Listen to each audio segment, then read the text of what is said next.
Se registró un nuevo episodio de violencia en Culiacán, Sinaloa. Esta mañana atacaron a los diputados estatales de Movimiento Ciudadano, Elizabeth Montoya y Sergio Torres. Todo esto ocurrió a plena luz del día mientras circulaban por el malecón viejo de Culiacán. Un ataque contra los dos diputados, pero no fue el único hecho violento. A la agresión contra el secretario de Seguridad Pública y Tránsito de Culiacán, que fue ayer, se registraron enfrentamientos en Escuinapa, al tiempo que se dio a conocer el secuestro de al menos 10 trabajadores de una mina en el municipio de Concordia. La violencia en Sinaloa parece no tener fin. La mañana de este miércoles en Culiacán, atacaron a balazos a los diputados de Movimiento Ciudadano, Elizabeth Montoya y Sergio Torres. Ocurrió mientras los diputados circulaban sobre Paseo Niños Héroes, cerca de las oficinas del partido. La camioneta en la que iban quedó con varios impactos de bala. Ambos se dirigían al aeropuerto para viajar a la Ciudad de México. La diputada Elizabeth Montoya fue trasladada a la Cruz Roja y posteriormente a un hospital privado. A Sergio Torres lo ingresaron a otra clínica. El dirigente nacional del partido, Jorge Álvarez Maínez, condenó el ataque y reiteró que la crisis de impunidad y violencia en México, y en particular en Sinaloa, ha rebasado todos los límites. La agresión ocurre en un contexto de tensión creciente en el estado, donde la Secretaría de Seguridad Pública en Culiacán ha sido blanco de agresiones. De acuerdo con el gobierno estatal, civiles armados interceptaron a elementos de seguridad que terminaban su turno. Tras pedir apoyo, los sujetos atacaron a policías municipales, lo que derivó en una persecución. La Secretaría de Seguridad Pública del Estado detalló que tras el intercambio de disparos, el secretario de Seguridad Pública y Tránsito Municipal de Culiacán, Alejandro Bravo, resultó herido. Otro hecho de violencia ocurrió en Escuinapa. Las actividades cotidianas fueron interrumpidas tras registrarse una serie de detonaciones de arma de fuego durante la madrugada, lo que generó temor entre la población. De acuerdo con medios locales, los disparos habrían sido entre grupos de la delincuencia organizada. A esta situación se le suma el secuestro de al menos 10 ingenieros de una mina de origen canadiense, Vizsla Silver, en el municipio de Concordia. De acuerdo con los familiares, el 23 de enero, hombres armados irrumpieron en el fraccionamiento donde se hospedaban los trabajadores, la mayoría de origen sonorense, y se los llevaron por la fuerza. El vicefiscal de la zona sur, Isaac Aguayo Ruancho, confirmó que ya existe una carpeta de investigación y fichas de búsqueda para su localización. Y bueno, hay una enorme cantidad de fuerzas federales en Sinaloa, pero parece que no es suficiente. Y no es suficiente porque las autoridades locales no alcanzan para eso. Ni les interesa, ni quieren, ni participan. Estos hechos son gravísimos, lo que ocurrió ayer, lo que ocurrió hoy, los enfrentamientos, este secuestro de los trabajadores, ingenieros de una mina canadiense. No es ni la primera ni será la última evento de estas características. La forma en que han ocupado los grupos criminales las minas a lo largo y a lo ancho del país es un tema del que se habla muy poco y es gravísimo. Y van a afectar las negociaciones del Tratado de Libre Comercio y van a afectar la relación con distintos países, en este caso en particular con Canadá, porque no es el primer caso que tiene Canadá de estas características. Es gravísimo. Yo hace tiempo lo habíamos dicho, lo sigo pensando. ¿Por qué no desaparece el gobierno federal poderes en Sinaloa? ¿Por qué no desaparece poderes y comienza a gobernar con una carta nueva? Porque ya se demostró o se está demostrando que simplemente llegar con un fuerte número de fuerzas federales a Sinaloa no alcanza. Sí, Jorge, es gravísimo lo que está sucediendo en Sinaloa, como en otros estados, como en Tamaulipas. Va a haber que esperar a que el gobierno de los Estados Unidos siga señalando a quien gobierna ese estado para ver si se hace algo o a ver qué sucede. Las cosas, sin lugar a dudas, conforme van escalando, se volverán mucho más complicadas. Y como dice Jorge, existe la desaparición de poderes, sobre todo en los estados que hoy son controlados por la delincuencia organizada. Y vamos a otro tema. La investigación de la Fiscalía General de la República determinó que el accidente del tren interoceánico que dejó 14 muertos y decenas de heridos se produjo porque el conductor del tren transitaba a 65 kilómetros por hora en una área donde debía de hacerlo a 50 kilómetros por hora. Estamos hablando de solo 15 kilómetros por hora. Pero bueno, no se ha dado más explicación. No se habla por qué no había controles de velocidad de los trenes, ni automatizaciones. Tampoco se avanzó nada en la investigación sobre las presuntas irregularidades, los actos de corrupción denunciados en la construcción del tren, de sus componentes, bueno, también de estos vagones del año del caldo y máquinas que están muy, muy viejos y que ni siquiera funcionan como debería ser, ni siquiera son aptos para un proyecto como esto. Y por supuesto, ni se toca el tema del basalto sin especificaciones y los rieles añejos, que ahí hubo un acto de corrupción enorme.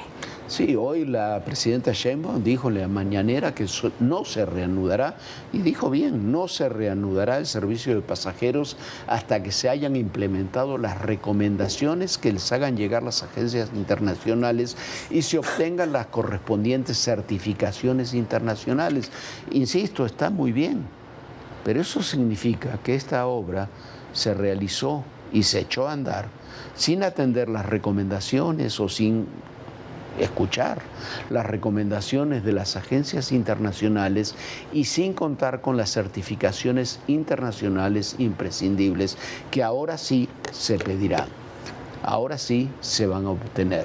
Quizás por eso el tren iba a una velocidad mayor, quizás por eso nadie lo controló, quizás por eso ni el conductor se enteró. Hoy detuvieron, mire usted, no sé, al señor que hacía la limpieza en el tren como uno de los responsables de este accidente. Hay que ir mucho más a fondo, hay que ser mucho más serios en estos temas. De acuerdo con el expediente de la Fiscalía General de la República, el día del accidente del tren interoceánico que dejó 14 muertos y decenas de heridos en Oaxaca, el maquinista y el conductor, 2 de los 3 imputados, no contaban con licencia federal ferroviaria vigente. Según la orden de aprehensión, Emilio Erasmo Canteros Méndez era el maquinista del tren, Felipe de Jesús Díaz Gómez el conductor y Ricardo Mendoza Cerón el jefe de despachadores que iba a bordo de la locomotora. Los 2 primeros son los que no contaban la licencia para desempeñar el cargo. El documento indica que en locomotora FIT 3027, Emilio Erasmo extendió el límite de velocidad permitido de 50 kilómetros por hora y que Felipe de Jesús y Ricardo Mendoza no accionaron la válvula de freno de emergencia para detener el tren. En el expediente, la Fiscalía señala a ningún mando superior como responsable de permitir o haber sido omiso de que los 2 operadores laboraran sin licencia. Lo cierto es que para familiares de víctimas existen dudas sobre el peritaje presentado. No creen que la tragedia fuera causada solo por el exceso de velocidad. Hay dudas, sí, hay dudas. Y al que le toque, pues que pague, ¿no? Pese al avance en la investigación, estas palabras siguen calando hondo en el alma de los familiares que perdieron a 14 de sus seres queridos. Su mochadita para que den el palomazo que todo está bien. Okay. Ya cuando se descarrile el tren ya va a ser otro. Es Pedro Salazar Beltrán, amigo de Gonzalo Bobby López Beltrán. Era uno de los proveedores de balasto utilizado para el tren. El hijo de López Obrador fue supervisor del interoceánico. Investigaciones periodísticas y de organismos como Mexicanos contra la Corrupción y la Impunidad documentaron que Andrés Manuel y Gonzalo López Beltrán, hijos de López Obrador, incidieron a favor de sus amigos, entre ellos Jorge Amílcar Olán, quien obtuvo contratos para surtir de medicamentos y balasto. Fue en marzo de 2024 cuando se difundió el audio de una conversación entre el empresario y Pedro Salazar Beltrán, primo de los hijos del exmandatario federal, donde hablan sobre la necesidad de sobornar a un laboratorio para que autorice las pruebas de balasto del Tren Maya. Pese a que López Obrador negó que hubiera conflicto de interés, el 6 de julio de ese año reconoció que otorgó a su hijo Gonzalo un cargo honorífico para supervisar las obras del corredor interoceánico del Istmo de Tehuantepec. Aseguró que Bobby estuvo atento al avance del proyecto, sobre todo en lo que respecta al tema de infraestructura. Desde 2019, la Auditoría Superior de la Federación reveló problemas estructurales y financieros en la construcción del tren interoceánico, destacando la sustitución de rieles por otros menos resistentes, lo que comprometía la seguridad. También se identificaron pagos por productos o servicios no realizados, además de facturas por maquinaria especializada que no se utilizó.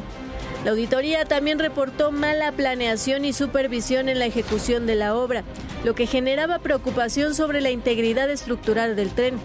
Lo cierto es que las anomalías y denuncias vaticinaron que la infraestructura del tren no era la correcta, que los miles de millones gastados en el proyecto no justificaban su operación y que gracias a la corrupción era prevenible una tragedia como la del 28 de diciembre que dejó 14 muertos. Y lo peor es que el riesgo sigue sobre rieles. Bueno, y vamos a otro tema también muy trágico. La masacre de Salamanca no es una casualidad y Guanajuato, como dicen algunos de la 4T, no sufre tanta violencia simplemente porque lo gobierna el PAN. ¿Qué sucede en Guanajuato? Guanajuato es uno de los principales escenarios de la guerra de los cárteles, pero no solamente de las drogas, de los cárteles del robo de combustible, de los cárteles que operan el huachicol. Esta es la historia. Al menos 3 sujetos fueron detenidos por su relación con el asesinato de 11 personas en Salamanca, Guanajuato. Medios locales indican que los operativos se llevaron a cabo en el municipio de Juventino Rosas. El domingo, al menos 8 integrantes de Los Marros, célula del cártel de Santa Rosa de Lima, descendieron de 3 camionetas y dispararon contra los asistentes a un partido de fútbol en la comunidad Loma de las Flores. El ataque fue dirigido contra integrantes de una empresa de seguridad privada, vinculada al cártel Jalisco Nueva Generación. Es parte de la pugna que desde hace años libran estos grupos criminales por el control del robo de combustible. Este delito alcanzó niveles alarmantes durante el gobierno de López Obrador, quien decía una y otra vez que se había acabado. Lo cierto es que no solo no se acabó, sino que se amplió al contrabando organizado de forma sistemática, en contubernio entre criminales y funcionarios. La magnitud del negocio se estima en unos 107,000 millones de dólares al año. La lucha entre cárteles tiene regiones clave como Salamanca, donde se encuentra la refinería a donde llegan y salen los ductos al resto del país. Irapuato, desde donde operan estos grupos, y Villagrán, el feudo del cártel de Santa Rosa de Lima. Luego de la detención de José Antonio Yepes Ortiz, el Marro, y los golpes que sufrió el cártel, se dijo que esa organización había sido prácticamente desmantelada, pero como se mantuvo el entramado político de protección y complicidad, además de la estructura comercial y financiera, se volvió a reconfigurar. Mientras su líder sigue operando desde la cárcel de Durango, el cártel estableció una operación para ganarse el apoyo social en Villagrán. A esto se suma el pacto con el cártel de Sinaloa, que los apoyó con recursos, armas y sicarios. Una alianza que el Marro, desde la cárcel, amplió al cártel del Golfo. Por el otro frente, la inclusión del cártel Jalisco Nueva Generación desató los enfrentamientos y muertes en el estado.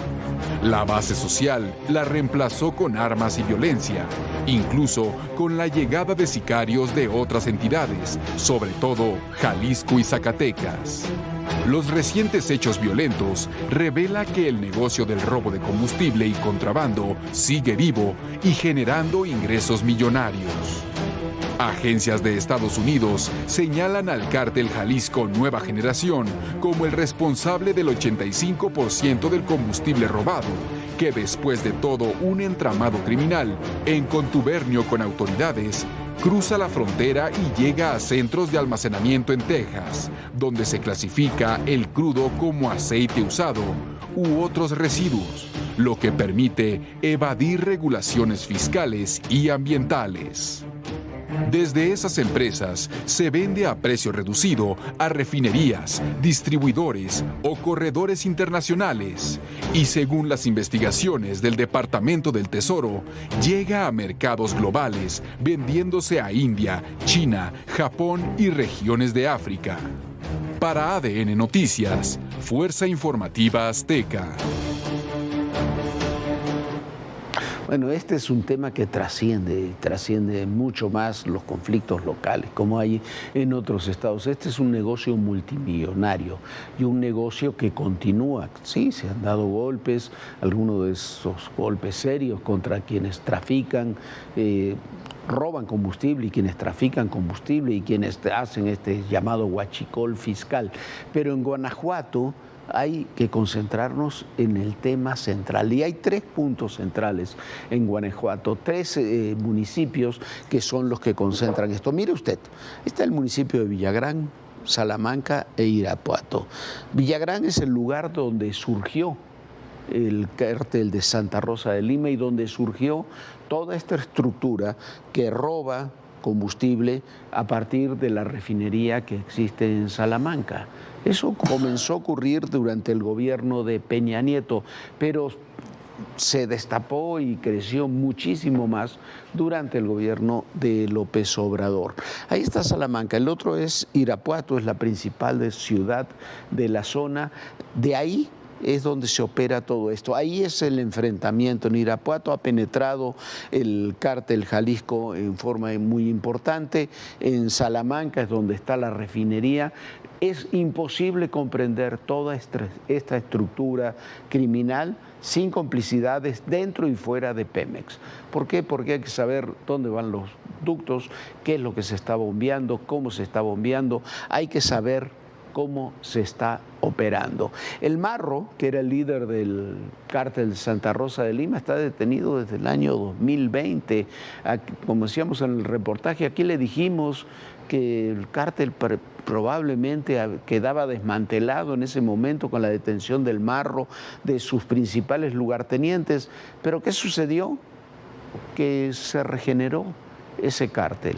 Ese cártel se regeneró con alianzas con distintos grupos, con el cártel de Sinaloa, con el cártel del Golfo, con la liberación de algunos de sus presos y porque se mantuvo la estructura de corrupción política con la que operan estas organizaciones. Eso es lo que se reclama en muchas ocasiones y se reclama de Estados Unidos, lo reclamamos aquí en los medios, se reclama en el ámbito político.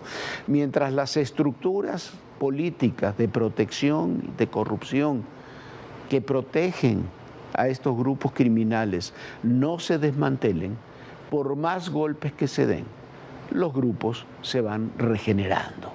Ese es el verdadero desafío que tenemos en el ámbito de la seguridad el día de hoy. Ahí en Guanajuato, el cártel Jalisco, con el inicio del sexenio, comenzó a penetrar en el estado con muchas armas, con muchos sicarios, con mucha violencia, y ahí se detonó este enfrentamiento que estamos viviendo el día de hoy entre el cártel Santa Rosa de Lima. En realidad es una conjunción de fuerzas que se enfrentan al cártel Jalisco y los propios grupos del cártel Jalisco. La violencia que hay en Zacatecas, la violencia que hay en Jalisco se traslada a Guanajuato, tiene repercusiones también en San Luis Potosí y tiene alianzas directas con el tráfico de combustible hacia Tamaulipas. El negocio del huachicol y el robo de combustibles ha sufrido golpes, pero no se ha roto.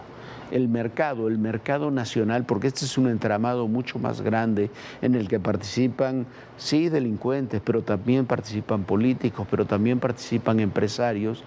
Ese entramado no se ha roto. El mercado nacional, según cifras oficiales de Pemex, sigue consumiendo una gran cantidad de productos de combustibles ilegales. De combustibles ilegales de un negocio que suma ya, o sumaba, según recuentos de los especialistas, eso no lo decimos nosotros, 107 mil millones de dólares al año. De esa magnitud es, Viviana, el tamaño del desafío que tenemos y por eso la violencia y las masacres. Bueno, Jorge, como bien dices, el desafío es enorme. Y una cosa es controlar la seguridad y otra cosa es cuando se ha dejado crecer al crimen organizado de tal manera, volver a tener seguridad cada vez es más difícil y más complicado. Y hablando de estos temas, México sigue enviando crudo y derivados a Cuba, ¿o no? Lo sigue haciendo. Según las agencias internacionales, los últimos envíos fueron cancelados y la presidenta Sheinbaum no dijo si fueron cancelados o no. Bueno, dijo que algunos envíos eran de Pemex, que otros eran humanitarios, pero todo indica que si no se detuvieron estos envíos de crudo a Cuba, sí han disminuido radicalmente. Pero el tema del crudo hay que sumarle también el tema de los médicos cubanos que se dijo que seguirán contratados.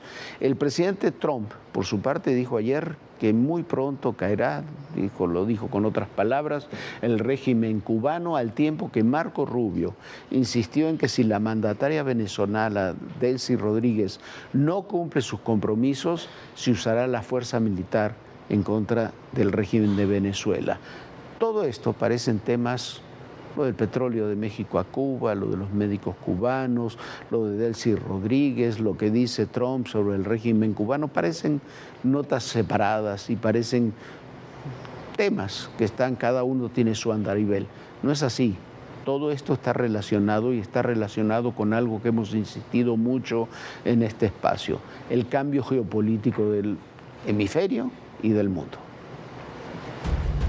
El gobierno de México aclaró la exportación de petróleo a Cuba. La presidenta Claudia Sheinbaum dijo que fue malinterpretada y aseguró que el envío de petróleo a la isla por razones humanitarias dependerá de las solicitudes que se presenten. Reiteró que tanto esa vía como la contractual son decisiones soberanas de México. De esta manera responde a la publicación que hizo la agencia Bloomberg el pasado lunes sobre la interrupción del envío de petróleo. El texto reveló que la petrolera mexicana tenía un cargamento programado para salir a La Habana a mediados de enero, que finalmente retiró de su programa. Sin embargo, este martes se detalló que el envío de petróleo se realiza por dos vías, mediante contratos comerciales establecidos por Pemex y a través de ayuda humanitaria. La titular del Ejecutivo rechazó que se haya suspendido el suministro de crudo y aclaró que esa versión derivó de interpretaciones posteriores. México envía petróleo a la isla desde hace décadas, pero en las últimas semanas, ante la escalada agresiva de la política exterior de Donald Trump, las exportaciones de crudo se convirtieron en un punto incómodo en la relación bilateral. Apenas ayer el presidente de Estados Unidos aseguró que Cuba está a punto de caer porque ya no recibe petróleo. We're going to see what happens with Cuba. I don't know anybody interested in Cuba in this room. Not too many people. This is not a Cuba room, but that's all right. There are plenty of them around, especially in Miami. And Cuba will be failing pretty soon. Cuba is really a nation that's very close to failing. You know, they got their money from Venezuela. They got the oil from Venezuela. They're not getting that anymore. Tan solo en 4 meses, de mayo a agosto del año pasado, México regaló a la dictadura cubana combustibles por más de 60,000 millones de pesos. Se trata de hidrocarburos enviados por Pemex a través de su filial Gasolinas Bienestar, que el gobierno mexicano siguió mandando en los últimos meses a la isla, pese a las crecientes presiones del gobierno de Estados Unidos por frenar los apoyos al régimen cubano. Por otra parte, México sigue acogiendo a más de 3,000 médicos cubanos bajo el argumento de que hacen falta en varias zonas rurales del país. El sueldo no se les paga a ellos, sino al gobierno de la isla, y por eso la oposición ve en esto una variante que califican como esclavitud, además de ser otra manera de apoyar a la dictadura cubana. Para responder a las críticas sobre por qué se buscan profesionales de Cuba, la presidenta subrayó que es la única nación dispuesta a enviar sus médicos a otros países. Recordó que se llegó a ese acuerdo con la isla debido a que durante los regímenes neoliberales se dejó de formar médicos especialistas en México, lo que generó un déficit para cubrir todo el territorio nacional. En cuanto al tema Venezuela y Estados Unidos, el secretario de Estado, Marco Rubio, aseguró que el presidente Donald Trump no descarta el uso de la fuerza si la presidenta encargada, Delcy Rodríguez, no coopera con Washington. Para ADN Noticias, Víctor Núñez. Bueno, y en donde sigue la tensión es en Minneapolis. Un juez federal suspendió temporalmente las detenciones de refugiados que están a la espera de su tarjeta de residencia permanente en Minnesota. La medida impide al Departamento de Seguridad Nacional aplicar operativos para identificar y reexaminar la situación de miles de refugiados en el estado, al considerar que viola la ley federal. Además, se dio a conocer que al menos 2 agentes federales, estos que estuvieron involucrados en el tiroteo del sábado y que asesinaron a Alex Pretty en Minneapolis, fueron dados de baja y puestos bajo licencia administrativa. Pero eso ha sido la sanción, solo esa sanción hasta ahora. Mientras tanto, el presidente Donald Trump ha acusado al alcalde de Minneapolis de jugar con fuego al negarse a aplicar las leyes federales de migración. La declaración se da, esto luego de que el alcalde le dijo al zar fronterizo Tom Homan que no cambiará las políticas de seguridad en esa ciudad santuario. Las cosas cada vez se complican más, sobre todo en Minneapolis. Cada vez hay más esta política de generar terror entre los migrantes. Y bueno, vamos a ver en qué termina todo esto, pero sí está muy complicado, Jorge. Es un tema central. Central. Nosotros ya nos vamos, por supuesto, nos vemos mañana aquí en Todo Personal con toda la información. 11 de la noche, sueñe bonito, descanse. Buenas noches, Jorge. Muy buenas noches, Viviana, muy buenas noches a todos ustedes y recuerden, el poder y en la política todo, pero absolutamente todo es personal. Gracias.